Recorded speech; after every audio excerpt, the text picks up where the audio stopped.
In today's video we are talking about classification of carbohydrate. आज के इस video में हम बात करने वाले हैं कि जो कार्बोहाइड्रेट्स का क्लासिफिकेशन होता है वो कितने पार्ट्स में होता है, किस बेसिस पर होता है, और वो फर्दर जो क्लासेस होती हैं उसके अंदर जो फर्दर उनकी क्लासेस होती हैं वो हम देखेंगे। ठीक है। और ये जो वीडियो होगा ये आपको हमारी जो प्लेलिस्ट है वो बायोकेमिस्ट्री की प्लेलिस्ट के अंदर मिल जाएगा। इससे पहले भी हमने बायोकेमिस्ट्री की प्लेलिस्ट में जो डिसऑर्डर्स हैं, जो इंपॉर्टेंट डिसऑर्डर्स होते हैं वाइवा पॉइंट ऑफ व्यू से, वो भी हमने अपलोड कर दिए हैं, तो आप उनको भी जाके बायोकेमिस्ट्री प्लेलिस्ट में जाकर हमारे चैनल पे देख सकते हैं। तो ठीक है, आज का वीडियो हम शुरू करते हैं कार्बोहाइड्रेट। देखिए, जो कार्बोहाइड्रेट जो होते हैं, जो उनका क्लासिफिकेशन होता है वो होता है 4 पार्ट्स के अंदर। वो भी डिपेंड करता है उनकी कैसी मोनोमरिक यूनिट होती है। अगर सिंगल होती है तो उसको कहते हैं मोनोसेकेराइड। 2 यूनिट से 2 मोनोमरिक यूनिट अगर एक दूसरे से जुड़ी हुई हैं तो हो जाते हैं डाइसेकेराइड। 2 से 8 यूनिट अगर एक दूसरे से जुड़ी हुई हैं तो उसे कहते हैं ऑलिगोसेकेराइड। और मोर देन 8 नहीं सॉरी 2 to 10 होती हैं। ऑलिगोसेकेराइड में 2 to 10 होती हैं, इसके अंदर 2 होती हैं। इसके अंदर जो सिंगल जो मोनोमरिक यूनिट होती है उसको मोनोसेकेराइड, 2 होती है डाइसेकेराइड। 2 to 10 यूनिट्स उसको क्या कह देते हैं, 2 to 10 मोनोमरिक यूनिट होती है तो उसे कह देते हैं ऑलिगोसेकेराइड। और more than 10 units of monomeric units तो उसको हम कह देते हैं पॉलीसेकेराइड। तो अब हम इसका फर्दर वो देखेंगे। देखिए, इसके अंदर हमें एग्जाम्पल बहुत ज़्यादा इंपॉर्टेंट होते हैं, क्योंकि एग्जामिनर वाइवा में हमसे इनके क्या पूछता है कि मोनोसेकेराइड्स के एग्जाम्पल बताओ। डाइसेकेराइड के जो फर्दर जो डिवीजन होता है, जैसे रिड्यूसिंग, नॉन रिड्यूसिंग शुगर, तो नॉन रिड्यूसिंग शुगर और रिड्यूसिंग शुगर के हमें एग्जाम्पल पता होना चाहिए, जैसे कि माल्टोज हो गया, लैक्टोज हो गया, ये रिड्यूसिंग हो जाते हैं। और उसके बाद ऑलिगोसेकेराइड, देखिए हम वही देखेंगे। इसके अंदर हम सिर्फ इनका फर्दर क्लासिफिकेशन देखेंगे और उसके एग्जांपल देखेंगे। तो ठीक है, अभी तक हमने क्या देखा, कार्बोहाइड्रेट फर्दर 4 पार्ट में डिवाइड होता है on the basis of monomeric unit, single, monosaccharide, 2 disaccharide, 2 to 10 oligosaccharide and more than 10। देखिए, वो 2 to 8 जो मैंने बताया था वो भी होता है, लेकिन कुछ बुक्स में 2 to 10 दे रखा है, तो हम जो स्टैंडर्ड बुक है उसमें देखेंगे तो 2 to 10 ही हमको मिलेगा, तो इसलिए हमने उसको 2 to 10 कर दिया।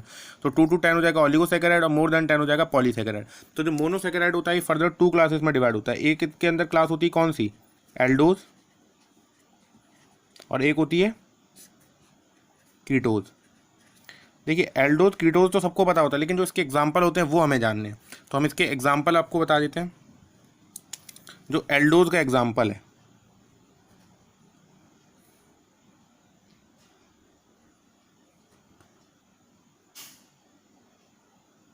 वो हो जाएगा क्या, फ्रक्टोज। देखिए, ये एग्जांपल है, समझ, इसको नीचे लिख रहे हैं फ्रक्टोज। और जो कीटोज होती, देखिए फ्रक्टोज जो होता है, ये सॉरी हमने उल्टा कर दिया, फ्रक्टोज हमारा कीटोज होता है और एल्डोज में होता है ग्लूकोज। भाई पता है ना, ग्लूकोज जो होती है वो एक एल्डोज शुगर में, एल्डोज इसके अंदर CHO ग्रुप प्रेजेंट होता है ना, CO ग्रुप तो होता नहीं है, फ्रक्टोज के अंदर CO ग्रुप होता है। तो इसका एग्जांपल और इसका एग्जांपल, कीटोज का एग्जांपल हमारे पास केवल एक है फ्रक्टोज, और जो एल्डोज का है वो है ग्लूकोज, गैलेक्टोज एंड मैनोज। देखिए, ये हमको पता होना चाहिए। ये हमने इसके क्या लिख लिए, एग्जाम्पल लिख लिए, किसके, एल्डोज के। एल्डोज के 3 एग्जाम्पल होते हैं, कौन कौन से, ग्लूकोज, मैनोज, गैलेक्टोज। और जो कीटोज के होते हैं वो होते हैं फ्रक्टोज केवल। अब हम अगला क्या देखेंगे, डाइसेकेराइड। डाइसेकेराइड के अंदर इसका भी फर्दर जो डिवीजन है वो 2 पार्ट में ही है। देखिए, हमने बहुत कंसाइज चार्ट किया, इसको केवल एक फ्लो चार्ट के अंदर पूरा कर दिया है। देखिए, इसके अंदर क्या होती है, एक होती है रिड्यूसिंग शुगर,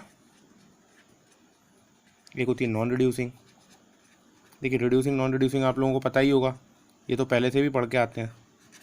देखिए, रिड्यूसिंग के अंदर कौन कौन से हो जाएंगी, केवल एक होती है, कौन सी, वही एग्जाम्पल। देखिए, फंडा वही क्लियर है सबका, हमें एग्जाम्पल ही देखने हैं।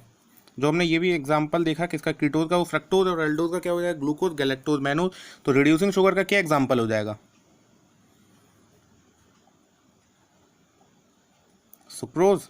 और नॉन रिड्यूसिंग का क्या हो जाएगा, माल्टोज एंड लैक्टोज। देखिए, अब क्या है, हमें डाइसेकेराइड के एग्जांपल अगर याद करने हैं तो डाइसेकेराइड के एग्जांपल हो जाते हैं सुक्रोज, माल्टोज, लैक्टोज। इसके अंदर भी हमें 2 फर्दर जो डिवीजन आ रहा है, रिड्यूसिंग, नॉन रिड्यूसिंग। तो रिड्यूसिंग बहुत इंपॉर्टेंट है, which of the following sugar is the reducing sugar, ये काफ़ी ज़्यादा MCQ में भी आता है, तो इसलिए बहुत ज़्यादा इंपॉर्टेंट है। और कीटोज में क्या है, और इसके अंदर मोनोसेकेराइड के अंदर हमें ये सब पता होना चाहिए, ग्लूकोज, गैलेक्टोज, मैनोज, फ्रक्टोज। ठीक है। अब ऑलिगोसेकेराइड, देखिए अब जो एग्जाम्पल आ रहा है ना ऑलिगोसेकेराइड के, इसके अंदर कितनी यूनिट होती हैं, 2 to 10 यूनिट्स होती हैं। ठीक है।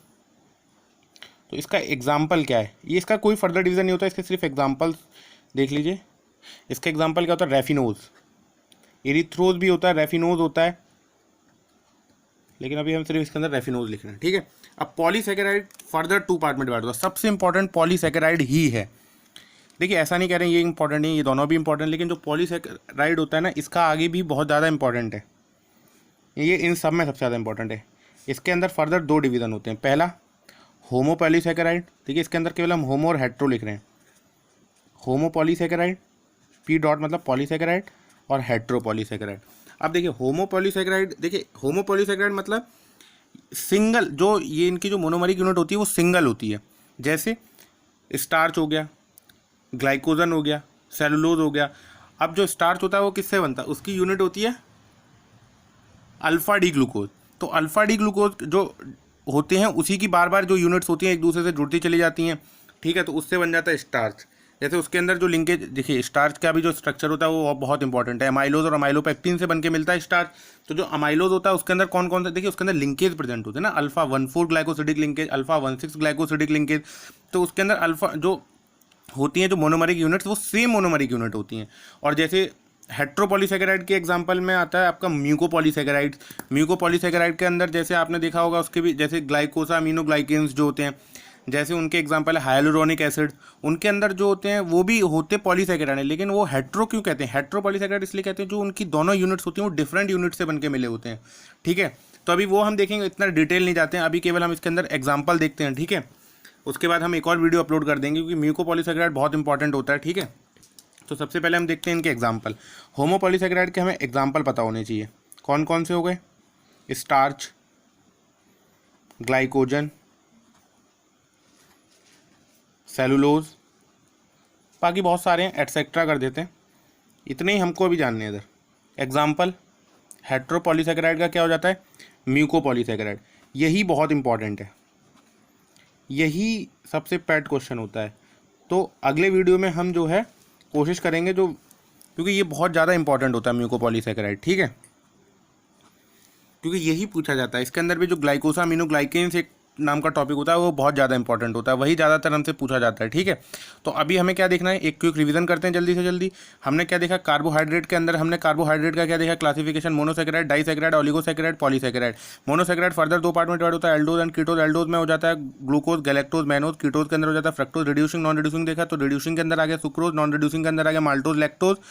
और उसके अंदर जब हमने ओलिगोसैकेराइड देखा तो इसके बहुत लिमिटेड एग्जांपल्स होते हैं, ठीक है। रेफिनोज होता है, इरिथ्रोज होता है, ठीक है। और उसका जब पॉलीसैकेराइड होते हैं, पॉलीसैकेराइड के अंदर होमो पॉलीसैकेराइड, हेट्रो पॉलीसैकेराइड। होमो पॉलीसैकेराइड अगर सेम यूनिट बार बार रिपीटेड आ रही हैं तो वो होमो, क्योंकि सिंगल से बन रहा है और सेम से बन रहा है। और हेट्रो जब अलग अलग दो डिफरेंट यूनिट्स मिलकर बना रही हैं तो उसे बना देते हैं हेट्रो पॉलीसैकेराइड। अब होमो पॉलीसैकेराइड के एग्जांपल हमने देख लिया, जैसे स्टार्च हो गया, ग्लाइकोजन हो गया, सेलुलोज हो गया, क्योंकि इनकी जो मोनोमरिक यूनिट होती है वो सेम रहती हैं। और इसकी म्यूकोपॉलीसैकेराइड के एग्जांपल्स होते हैं हाइलुरोनिक एसिड वगैरह, उसको भी देखेंगे। अगला वीडियो हमारा जो आएगा वो आएगा म्यूकोपॉलीसैकेराइड के ऊपर, क्योंकि ये बहुत इंपॉर्टेंट होता है, क्योंकि ज़्यादातर एग्जामिनर वाइवा में म्यूकोपॉलीसैकेराइड जरूर पूछता है, क्योंकि यही सबसे ज़्यादा इंपॉर्टेंट है।